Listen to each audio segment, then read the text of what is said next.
তারা ওই তাদের জেলেকে ছিনিয়ে নেওয়ার জন্য চেষ্টা করে, প্রথমে তাকে মারধর করে আমাদের সামনেই, আমাদের সদস্যদের সামনে।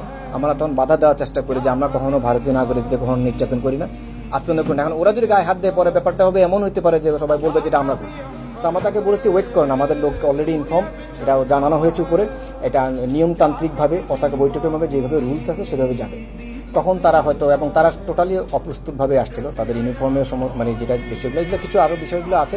তারা তখন মানে হঠাৎ করে তারা প্রস্থান করার চেষ্টা করে, তখন তারা করে গুলি বর্ষণ করলেই আমাদের লোকজন তখন অ্যাকচুয়ালি ওখানে আমাদের সাথে ফিশারির বেসামরিক লোকজনও ছিল, অসামরিক লোকজনও ছিল, তারা কিছুটা বিচলিত হয়ে পড়ে, তারা পড়ে যায় এবং আমাদের লোকজনও বিভিন্ন পজিশন নিয়ে আত্মরক্ষার ক্ষেত্রে তাদের বিরুদ্ধেও গুলি বর্ষণ করে। বিএসএফ এর কমান্ড্যান্ট যিনি বলেছেন, ওনাদের একজন বিএসএফ সদস্য নিহত হয়েছেন, আরেকজন হাতে গুলিবিদ্ধ হয়েছেন বলে উনি দাবি করেছেন আমার কাছে। মিডিয়াতে যেটা প্রচার করছে এটাও একটা ফ্যাব্রিকেটেড ব্যাপার। ওদের মধ্যে মেজর পদবি বলে কোনো শব্দ বিএসএফ নাই বলেছে, মেজর বলেছে, এবং এটা এবং কি মিডিয়াতে এসেছে।